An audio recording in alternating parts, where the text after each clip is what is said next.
Welcome back to another episode of the North Star Takes podcast. I'm Bailey Paulicki. He's Jacob Liberta, and we're a Minnesota sports podcast. So if you're a Minnesota sports fan, please hit that subscribe button if you haven't done so already. And if you're a Twins fan, smash the like button on this video because the Minnesota Twins have been absolutely balling lately. And of course, it's against lesser competition. It's been a lot of the Royals and Tigers lately, but Twins are doing what they should be doing. They're taking care of business against some bad teams. They're first in the AL Central with a 4.5 game lead as it stands right now over the White Sox. And they're playing on near a 100-win pace as it stands right now, Liberta, 10 games above 500. It hasn't been pretty in some of these games. There have been some low-scoring, kind of grinded-out games. The offense hasn't really peaked yet, I don't think. But on the flip side of that, the pitching's been pretty phenomenal outside of a few, occasions from like a Dylan Bundy or something blowing up. But what's been your thoughts so far on just the way the first, 45, 50 games or so have gone for the Twins here? Yeah, I'd say I'm pleased. I guess I didn't even think we'd be this good this quickly, at least 45 games in. Like you said, we're already 10 games over 500. I didn't expect that. I think we're off to one of our best starts in franchise history besides that 2019 magical season. But Yeah. This one certainly feels like we're rolling. And I think I saw a stat the other night after the win that we have 6 wins this season that we've scored either 1 or 2 runs in. And that's 2 more than we had all of last season. So I think that says something about our pitching staff really going out there and shutting the door when our offense isn't really showing up. So I think that's really awesome. The rotation's been strong all year. We've had a few clunkers here and there, but for the most part, even guys have kind of coming in and all. The Paddock injury. Bundy was on the COVID IL for a little bit, but he's back. Smeltzer's made a nice couple spot starts. Now we got Joe Ryan on the COVID IL, I believe, as well. So guys are coming and going. I mean, Winder, I think he's on the IL as well. So, yeah, we've had quite a few guys who rolled out there, but they've all really lived up to the challenge and got the job done. And then you go to the bullpen. I think that's been surprisingly strong too. I kind of had my concerns, but for the most part, they've been getting the job done. I still don't feel great when we roll out those guys out there, like let's say Theo Bar or something. That makes me kind of nervous. Right.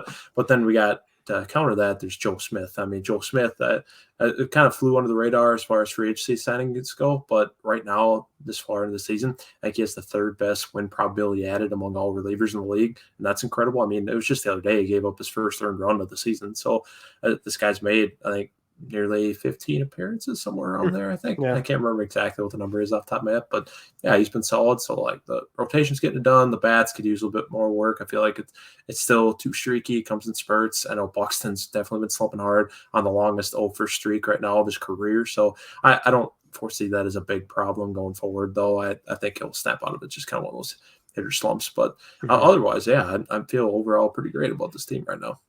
Yeah, and it's been a while since we've done a video on the Twins specifically. I mean, they've had great contributions from a lot of these minor league guys too. Royce Lewis has stepped up and played really well. Jose Miranda struggled, but he's kind of figured it out a little bit as of recently. They've given him extended playing time. Trevor Larnach, before he got hurt, and now he's come back and he just hit a bomb the other day. He's been playing well. I think Kirilloff has been doing okay down in AAA. I'm sure they're awaiting his arrival soon again in the majors here. So yeah, they're getting contributions from everybody. Yeah, Buxton's slumping, but they've been winning without him, doing well. And that's in large part to them playing terrible teams, but you're also getting, great contributions from guys like Max Kepler, who's kind of turned it on again this season. Carlos Correa, Jorge Polanco's leading the team in RBI. So it's like they're getting contributions from, all over the lineup. As you mentioned, the pitching's been pretty phenomenal. They have an absolute stud in the bullpen and Yohan Duran. Yeah, the guy's been phenomenal. So it's interesting because they're having a good season, but it doesn't really feel like they're doing that well. And I just think it's because we grew so accustomed to that Bomba squad and the high scoring games and, just the offensive output. And we're not really seeing that this year. These have been more grinded out type games. Maybe we score in the 2nd or 3rd inning, but we don't score again. And we have to hold on to a lead for an entire game like that. So it's a little bit of a different feel. It's obviously a different team. We don't have Josh Donaldson or Nelson Cruz anymore. Eddie Rosario's gone. So there's been quite a bit of change, but I would definitely like to see the offense get rolling a bit. Like you said, I'm not very concerned about Byron Buxton's slump. He was playing at an MVP level for the first month and a half of this season. So I'm not too concerned about it. The main concern with him is just staying healthy. It really looks like Carlos Correa has really started to figure it out too, which we knew he would. He's a professional. He's won World Series. one of the clutchest hitters in baseball. So, I think the Twins are in an okay spot here. They still have quite a few games in a row here against the Royals and Tigers. More of an opportunity to create distance between them and the White Sox. And I would say at this point, it really looks like Chicago's the only competition in this division to worry about. Yeah, I'd agree with that. I don't think the Guardians, the Royals, or the Tigers are contenders by any means. Especially the Royals and Tigers are probably already out of it. Like I think the two worst teams in the American League right now. So they've Right. kind of played their way out of it, and that's why these next couple of weeks are so important, kind of low key, just because it's taking care of business, winning the games you should, and a lot of them at that. Just because when these parts of the schedule or this part of the schedule for the White Sox works its way around, like they're going to win a lot of those Right. games too. So you kind of got to make sure you're not losing ground there, because you want to build as big of a lead as possible. Because I know it's fun when we're playing all these games right now, because it just feels like, dare I say, easy wins when we go out there every night. But at the same time, it's like got to build as big of a lead as possible, because it's going to work back around later in the season at some point where you're playing a lot of tough competition where it might be hard to come by wins. So you want to build as big of a cushion that you can lean on as possible. So I think that's what's important about these next couple of weeks, and kind of guys figuring it out too. Like, that's great. We're still winning games, and Buxton really isn't doing a whole lot. I'm pretty sure his batting average is just about to dip below 200 now, which is not great, Mm-hmm. but he'll bounce back. But if you can find ways to win still, I think that's huge, because he's obviously what makes everything go on this team most of the time. So like, if you're still finding ways to win, that's great, because you're not really at your best then. So The only gripe I will say I've had about Buxton this year is he feels a little too all or nothing. yeah, that's There hasn't fair. been like a lot of doubles, or there hasn't even been an attempt at a triple, which I get it. He's been kind of banged up, and you want him to take it easy, especially on his knee and his hip. But it feels like it's either like a home run or he's getting out. And like, don't get me wrong, like he's been a phenomenal player, and I think he was playing at an MVP type level.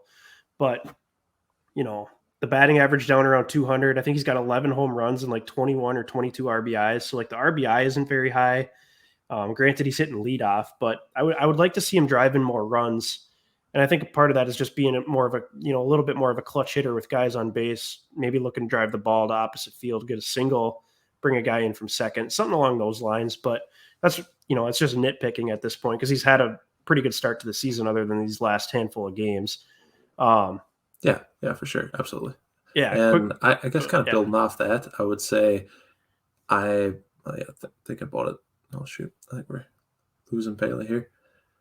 Oh, yeah. one Go quick go second. ahead. You're But good. yeah, kind of building off Buxton though, and going into the other superstar on our team. I know we kind of touched on it a little bit with Correa, but that guy, I think he's definitely come into his own, and I think he's just as important as Buxton. Really, I not only for this play on the field, like he's a Gold Glover, Platinum Glove Award winner, so best defensive player in the league, and I think him getting going at the plate as well as really feeling like a leader on the team, I think is really driving us too. So I think that's very important. So.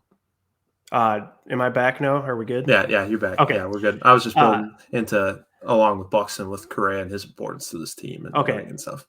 Sounds good. Just wanted to make sure. Yep, it's all Quickly good. before we wrap up, what were your thoughts on Royce Lewis? He had about a 2 week stretch up here in the majors. They sent him back down as soon as Carlos Correa came back. Do you think they could have made room for him to play at a different position up here? Do you think that was difficult to do at this time? What's kind of your thoughts on how that whole process went down? Yeah, it is a little sad to send him down, especially when he's as hot as he is this year, both between AAA and the majors.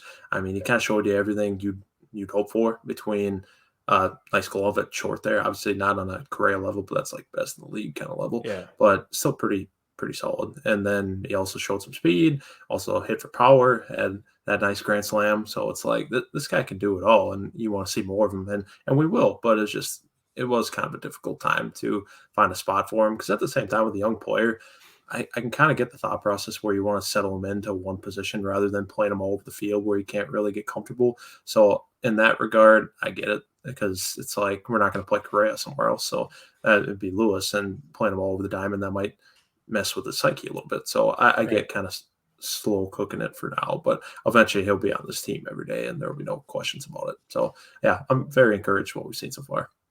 Yeah, I know some people talked about, just move him over to third base or move him to left field. And, third base is tough because they brought in Gio Urshela. He hasn't been Mhm. amazing, but he's honestly been really solid. Mhm. And then, of course, like Arise fills in at third base every now and then. And Arise has been playing a lot of first base too. So, Yeah. You got Larnick that's been playing left field, and he's had a good season so far up here in the majors. He's kind of taken Kirilloff's spot, honestly. So it's like there's not a ton of room for, Royce Lewis to just go and take another position, even if he is maybe the more superior player at this point. It's like other guys have kind of earned where they're at right now. And I know, people will say, well, you're just supposed to play your best guys regardless of what their name is or what position they're playing. But, Yeah. it's going to be tough to make it work, because the question I'm going to start to wonder here is, Carlos Correa has really taken on a leadership role with this team. He seems to really love it here. If he does end up signing a long-term extension here somehow, if the Twins are willing to pay him, what's the plan going to be for Royce Lewis? Do they maybe think about him at second base and they move on from Jorge Polanco, who once again is still kind of battling that ankle injury? I know he's been out the last couple games. He's had some soreness in that same ankle that's been bugging him for the last 3 years. Do you maybe move on from a guy like him? Third base opens up. I'm not exactly sure what Urshela's contract looks like, but I'd imagine he's not around for the long haul. Yeah. So I think second or third is probably would be the ideal spot if you keep Carlos Correa long term. But if Correa moves on and signs a mega deal with like the Yankees or the Red Sox or something, it's an easy fix. Yeah, it's an easy fix. You just throw Royce Lewis right in the spot and you just go from there. So the Correa thing is going to hinge big time on Royce Lewis here. Yeah, for sure. I think that's the big domino to fall, because if Correa's sticking around, like you said, we're going to have to find another spot for him. He's just too talented not to. So you'd have to decide between Polanco and Urshela, unless you want to entertain playing him in the outfield, which you probably don't want to. But, I mean, It's a thought. But, yeah, Polanco maybe. And Urshela, I know, has another year of arbitration next year. So, like, he's still under contract through the 2023 season. So both of them have team control beyond just this season. So there's no obvious plug-in hole for Lewis there either. So I think that's definitely something to think about. But another thing, it feels a little far off in the distance for now. Yeah, I mean, the Twins are, either way you slice it, they're in a good spot because they're getting contributions from guys. I mean, the Twins have once again been super banged up this year. So they're getting contributions from all sorts of guys. Even like a Gilberto Celestino. I mean, he's been phenomenal. So like, even just an upgrade from like Jake Cave to Celestino is massive too. So it's like they're getting all sorts of different contributions. They're having a good season, and hopefully they're able to keep it up. So any other final thoughts from you before we take off here? Luis Arraez is going to be the AL batting champ. Mark my words. I like that. He's had a phenomenal season. And he's like swung and missed at 3 fastballs this entire season or something like that. I mean, that's insane. Yeah, I know, right? And his OBP is ridiculous. Yeah, on base machine. The dude's a stud, and he's probably one behind Byron Buxton. He's probably the second most fun Twins player to watch, without a doubt. So, yeah, I can argue Correa, but yeah, Correa, I guess too. But yeah, that'll do it for this edition of the North Star Takes podcast. Like I mentioned earlier, please be sure to hit the subscribe button and the like button on this video as well. Feel free to give us a follow on both Twitter and Instagram, and let us know your thoughts in the comment section below. How do you feel about how the Twins' start to the season has been, and any other thoughts you have on the Twins and their lineup combinations? So until next time, thanks for watching.